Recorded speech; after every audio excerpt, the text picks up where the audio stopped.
एक गृहस्थ के जीवन में कितने दुख आते हैं। जवान बेटे की मौत हो जाती है, पिता के कंधों पर अर्थी जाती है उसकी, कितना बड़ा दुख है ये।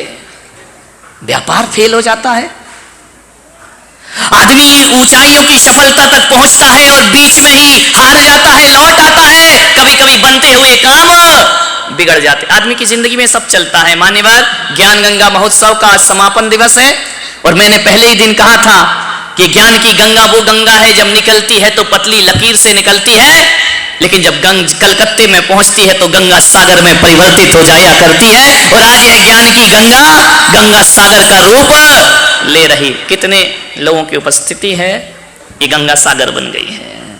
शुरुआत पतले से लकीर से होती है, समापन सागर से हुआ करता है। हजार दुख है आदमी के जीवन में, सफलता मिलती है, समृद्धि मिलती है तो आदमी कहता है खुशकिस्मत आदमी है। असफल हो जाए, समृद्धि ना रहे, विफल हो जाए, कहते हैं वो बदकिस्मत आदमी है। ध्यान रखना, खुशकिस्मत दुनिया में सभी नहीं होते मेरे भाई। आप खुशकिस्मत हो सकते हैं, 2 4 10 खुशकिस्मत हो सकते हैं, हर कोई दुनिया में खुशकिस्मत नहीं हुआ करता है। इसलिए मैं आपसे निवेदन कर रहा हूं, जो खुशकिस्मत नहीं है, बदकिस्मत हैं, उनकी सेवा करना खुशकिस्मतों का कर्तव्य हुआ करता है, दायित्व हुआ करता है। जो अभाव में ग्रसित हैं उनकी ओर सहायता के हाथ बढ़ना चाहिए। एक व्यक्ति आया, बोले महाराज मैं ज्ञान गंगा महोत्सव में प्रवचन में आया, 6 साल से हम दोनों भाई एक दूसरे से बोलते नहीं थे। पूना में ही कहो तो खड़ा करूं उसको, कर दूं? हाँ कर दो, तुम्हारी घर का हुआ फिर क्या करोगे? ध्यान रखिए। वो आया कि 6 साल से हम दोनों भाई आपस में एक दूसरे से नहीं बोलते हैं, लेकिन जब मैंने आपका भाई वाला प्रवचन सुना मुझे लगा जिंदगी किस काम की, छोटी सी जिंदगी, तकरार किस लिए, और रहते हो दिलों में दीवार किस लिए। दोनों भाई मेरे कक्ष में आए, आशीर्वाद लिया, मैं इनका आशीर्वाद मत लो, गले मिल जाओ, वही मेरा प्रवचन सार्थक और सफल हो जाएगा। दोनों भाइयों ने गले मिलकर के दोस्ती का आगाज शुरू, सफल हो गया मेरा प्रवचन करना। ध्यान रखिए। एक लड़की आई, बोले महाराज विगत 7 साल से आपको ढूंढ रही हूं मैंने कहा मैं कहां खोया था? बोले 7 साल से मैं आपको ढूंढ रही हूं, मैं जिंदगी से निराश हो गई थी, हताश हो गई थी, मैं आत्महत्या करने के लिए जा रही थी। क्या हुआ? बोले असफलताएं मेरे जीवन में बहुत थी, लेकिन एक दिन मैं बाजार से निकली, मैंने जिंदगी की लीला समाप्त करना चाही कि मैं अब जीकर क्या करूंगी, और मैं एक दुकान पर गई, वहां टीवी लगा हुआ था और टीवी में आपका प्रवचन चल रहा था। मैं सामान खरीदना भूल गई और 2 मिनट खड़े होकर टीवी देखने लगी, और जैसे टीवी मैंने देखी तो उस टीवी पर आपने कहा कि मनुष्य जन्म मिला है, ये व्यर्थ में गंवाने को प्राप्त नहीं हुआ है। एक बात याद रखना, सुख और दुख तो जिंदगी में आते ही रहते हैं। अरे सुख और दुख तो जीवन में आएंगे, दुख भी आएगा, सुख भी आएगा। अरे आज दुख है कल सुख आएगा, लेकिन आपका एक सेंटेंस मैंने सुना, इन सुख और दुख को जीने के लिए सबसे ज्यादा महत्वपूर्ण जीवन हुआ करता है। यदि जीवन ही नहीं होगा तो सुख कहां से आएगा और दुख कहां से? बस उसी दिन मैंने निर्णय लिया कि आत्महत्या नहीं करूंगी। 7 साल से इंतजार कर रही हूं, लेकिन जैसे ही मैंने रास्ते में होर्डिंग देखा, अरे मैं देख करके अचंभित रह गई, ये तो वही संत हैं जिनका मैंने एक सेंटेंस प्रवचन का सुना था। वो मेरे पास आई, उसने आशीर्वाद लिया और साहित्य लेकर के स्टॉल से गई कि मेरी जिंदगी की असली कोई संपदा है तो महाराज आपकी ये किताबें संपदा हैं जो जीवन का सूत्र दिया करती हैं। मान्यवर बहुत लोगों में परिवर्तन हुआ है, प्रेम भावना बढ़ी है। अभी कुछ लोग मुझे बता रहे थे कि महाराज इतने दिन से हम पुणे में हैं, हमको कई लोग आज तक हम नहीं पहचानते हैं, लेकिन इस चातुर्मास से पता चला कि पूना में इतने जैन भी रहा करते हैं जिन्हें हम आज तक जानते नहीं। ये ज्ञान गंगा महोत्सव की सफलता है, ध्यान रखिए। ना जाने किस किस को क्या मिला। एक दिल्ली में मेरा चातुर्मास हुआ, एक व्यक्ति बिल्कुल गरीब,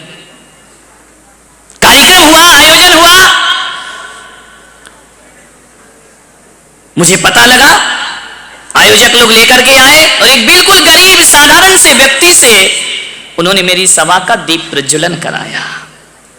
सारे लोग देखकर रह गए, ये आदमी कौन है। मैं भी देखकर रह गया कि दीप प्रज्वलन कर रहा है, कपड़े से तो साधारण लगता है। जब उससे पूछा गया कि तुम कौन हो, तो समाज के अध्यक्ष ने मुझे बताया कि महाराज ये आपका टीवी से भक्त बना है, ये आपका प्रवचन से भक्त बना है और दिल्ली की सड़कों पे रिक्शा चलाया करता है। इनका रिक्शा चलाने वाले से दीप प्रज्वलन। बोले महाराज इसलिए कि रिक्शा चलाता है, लेकिन ये वो आदमी है।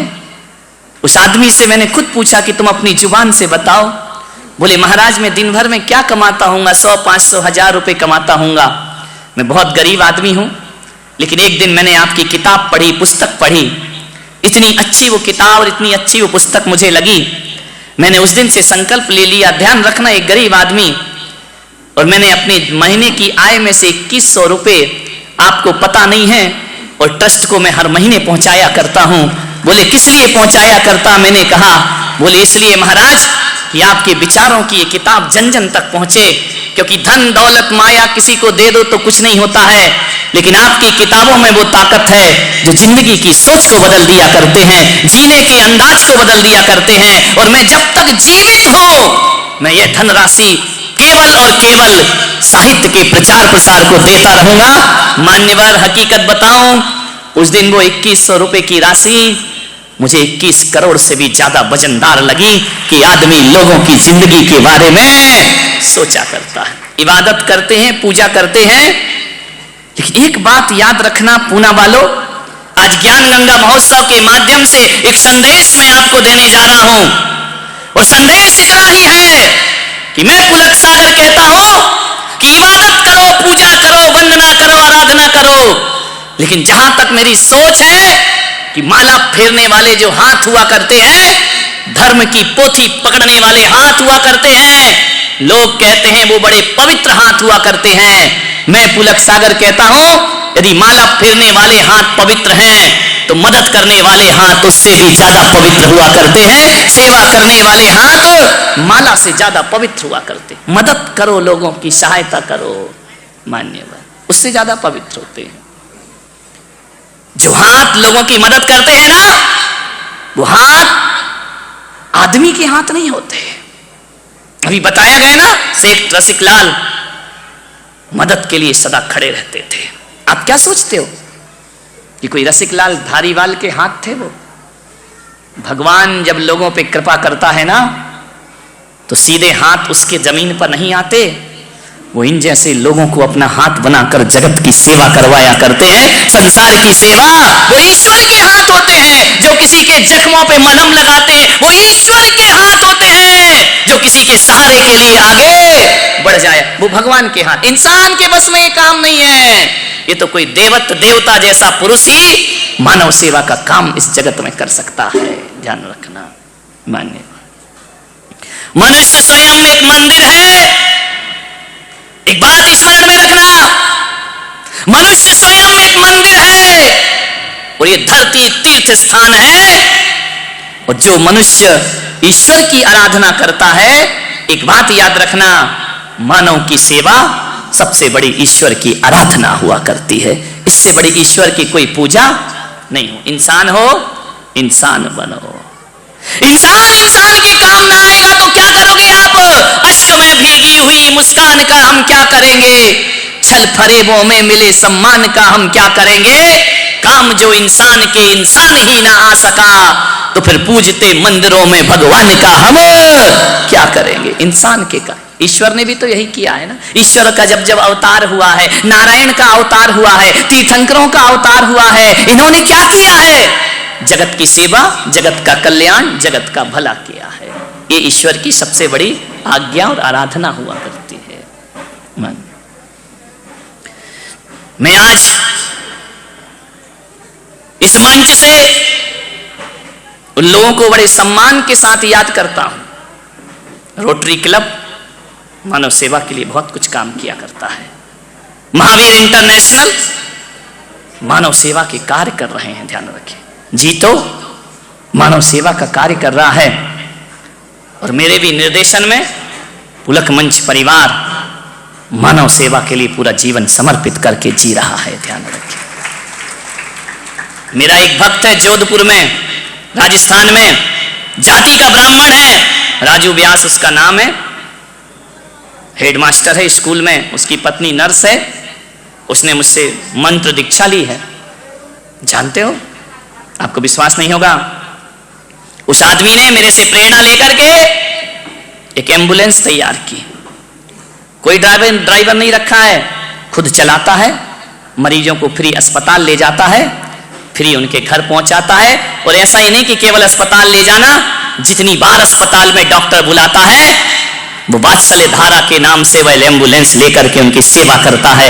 ऐसी उसने एक शववाहिनी बनाई है, किसी के घर में मौत हो जाए उसके यहाँ की शव यात्रा वो अपनी शववाहिनी में कराया करता है। मान्यवर, उसने भूखों को भोजन देने का काम किया है। मान्यवर, बहुत से प्रकल्प चल रहे हैं पुलक मंच परिवार की तरफ से, मानव से। आज भी दिल्ली में 1000 लोगों को पुलक मंच परिवार निशुल्क भोजन कराया करता है। ध्यान, भूखे लोगों को जिनके पास भोजन नहीं हुआ करता है। ध्यान रखिए, मानव सेवा करिए। जिन्होंने दुख नहीं देखा वो दूसरों के दर्द को नहीं बांट सकता है जीवन में, इसलिए भगवान जिंदगी में थोड़ा थोड़ा दुख भी प्रदान किया करता है। एक मां थी, बहुत गरीब, निर्धन थी, कुछ नहीं था उसके पास। उसका एक बेटा था। वह मां हमेशा दुखी रहती थी कि मैंने तो अपनी जिंदगी गुजार ली, इस बेटे का क्या होगा, इसका तो अभी जीवन शुरू हो रहा है। बड़ी दुखी थी। एक दिन उसने अपने बेटे से कहा कि बेटा एक काम कर कि जंगल में, तपोवन में एक पहुंचे हुए संत आए हैं, जा उनसे एक प्रश्न पूछ करके आ। उसने कहा मां तू क्यों मुझे जंगल में भेज रही है, संतों से क्या प्रश्न करना, वो बैरागी लोग, वो सन्यासी लोग हमारे जीवन की समस्याएं। मां तूने मुझे इतना मजबूत बना दिया है, ऐसे संस्कार तूने मुझे दिए हैं कि मैं अमीरी के कभी ख्वाब नहीं देखा करता हूं। मां ने कहा बेटा मैं मां हूं, तू मेरे कहने से एक बार उस संत के पास चला जा। बच्चे ने कहा तू कह रही है मां तो मैं जाऊंगा। मांगना कुछ मत, मैंने तुझे सिखाया है कि गरीबी के दिन जी लेना, लेकिन किसी के सामने हाथ फैला। मांगना कुछ मत, बस जाना और एक प्रश्न पूछ के आना अपनी मां का। बच्चे ने कहा मां बोल क्या प्रश्न पूछना है। बोले जाकर के पूछना कि हे संत जी, हे मनीषी, हे साधु संत, हे महात्मा, जरा एक बात तो बता दो, मेरी मां ने पूछा है कि हमारे ये दुख के दिन कभी खत्म होंगे या नहीं होंगे। और कुछ मत पूछना, ये मत पूछना कि दुख का दिन खत्म कैसे करूं। बड़ी स्वाभिमानी मां रही, भेज दिया उसने संत के पास। बच्चा चला, पूना से ही चला होगा। कहां से चला हूं बोलो, पुणे से चला, जहां की खा रहे वहीं की बजाओ। पूना से चला वो बच्चा। पहले का जमाना था, पुराना जमाना था, गाड़ियां नहीं थी, और गाड़ियां थी तो गरीब के नसीब में गाड़ियां कहां होती, वह तो पैदल ही जाएगा। पैदल ही पैदल जा रहा था, चला जा रहा था, चला जा रहा था, मां की एक सौगात लिए चला जा रहा था। एक प्रश्न संत से पूछ करके आना है। बहुत दूर जंगल था, चला गया जंगल में, शाम होने लगी, रात गिरने लगी, गोधूली की बेला, पशु घर वापस आ रहे हैं, वो पैदल जा रहा है। एक सेठानी के घर वो पहुंचा। सेठानी से कहा कि सेठानी तुम्हारा इतना बड़ा मकान है, इतनी बड़ी हवेली है, मैं पैदल किसी संत के पास जा रहा हूं, क्या आज की रात तुम्हारे घर के बरामदे में गुजार सकता हूं। सेठानी बड़ी दयालु थी, धार्मिक प्रवृत्ति की थी। उसने कहा बेटा रात गुजारो, आओ विश्राम करो, रहो यहां आराम से। बोले रहना नहीं है, रात गुजारना है। सेठानी ने कहा सो जाओ। उसका रात में विश्राम कराया। सुबह जाने लगा तो सेठानी ने पूछा कि बेटा तुम ये तो बताओ तुम जा कहां रहे हो। बोले मैं एक संत के पास जा रहा हूं और मेरी मां ने एक प्रश्न पूछा है, उस प्रश्न का उत्तर लेने। बहुत बड़े संत हैं, पहुंचे हुए संत हैं, उसका उत्तर लेने में जा रहा हूं। सेठानी ने कहा संत के पास जा रहे? बोले हाँ। बोले बेटा तू मां का प्रश्न लेके जा रहा है, एक प्रश्न मेरा भी पूछे आना। अरे उसने कहा भाई गरीब पूछे तो पूछे, ये अमीर पूछ रही है प्रश्न। बोले एक प्रश्न मेरा भी पूछ लेना।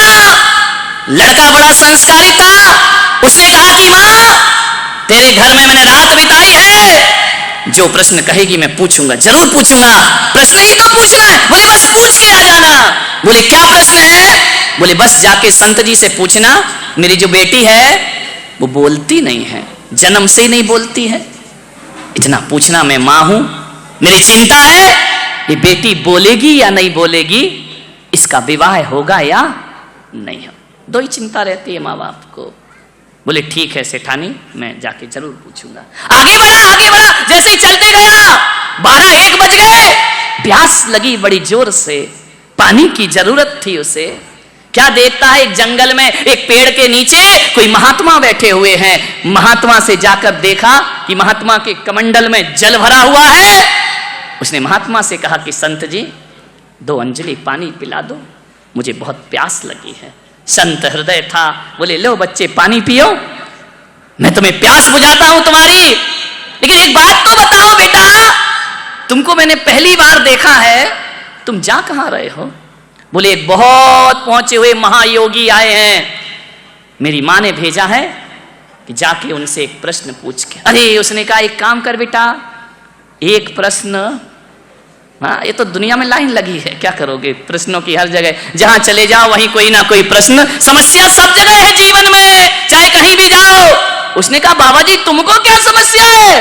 बोले बस मेरा एक प्रश्न पूछ लेना कि 25 साल से साधना कर रहा हूं, मुझे ज्ञान की प्राप्ति क्यों नहीं होती है, जाके पूछ लेना। उसने कहा भाई कितने गम हैं इस दुनिया में, ग्रस्त को गम हो तो हो, साधु संतों को भी दुख लगा हुआ। आगे बढ़ा, प्यास के बाद अब क्या लगेगी? हाँ सुरेंद्र कुमार जी ऐसा लग रहा है तुम ही जा रहे थे। बोले अब भूख लगेगी। आगे बढ़ा, बढ़ते गया, दोपहर हो गई, 3 बज गए, बड़ी जोरों से उसे भूख लगी। रास्ते में एक किसान था, हल चला रहा था, उसकी पत्नी कपड़े में बांध करके रोटी और भाजी लेकर के आती है, सब्जी लेकर के आती है अपने पति के लिए। इसे भूख लगी थी, ये टकटकी लगाए देख रहा था। किसान ने कहा क्यों रे, भूखा है क्या?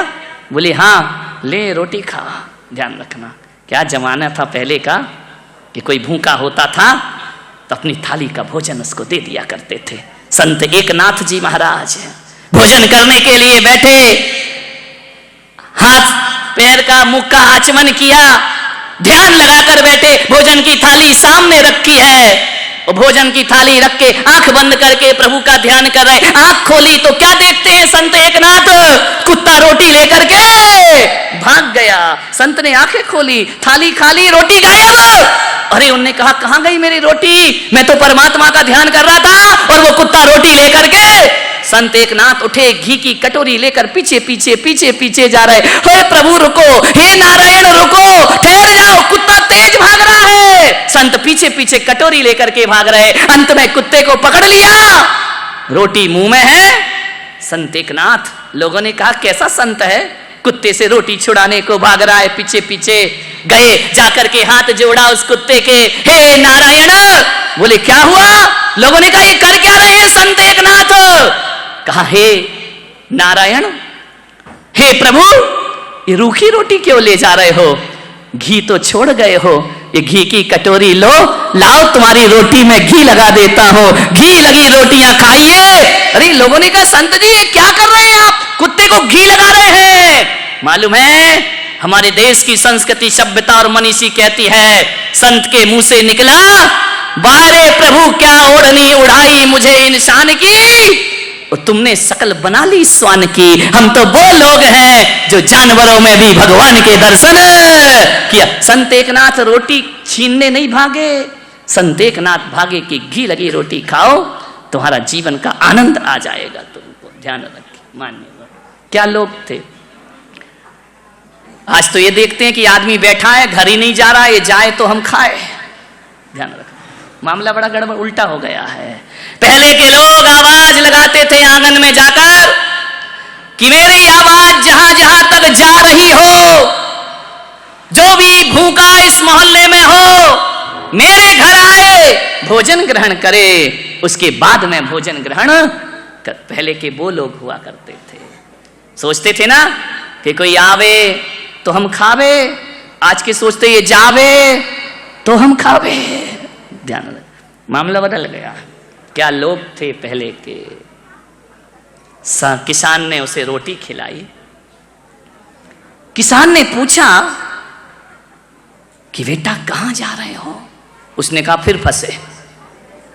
रोटी तो खिलाई लेकिन बदले में बोले मैं एक योगी के पास जा रहा हूं, एक प्रश्न पूछने जा रहा हूं। किसान ने कहा बेटा एक प्रश्न मेरा भी पूछ लेना। अरे लड़के ने कहा यार जहां जा रहा हूं वहां एक समस्या खड़ी है। अरे मैं तो सोच रहा था कि समस्याएं मेरे ही घर में है, मेरी झोपड़ी में है, मेरी गरीबी में है। सेठानी के यहां समस्या, संत के यहां समस्या, किसान के यहां। बच्चे ने पूछा क्या पूछना है?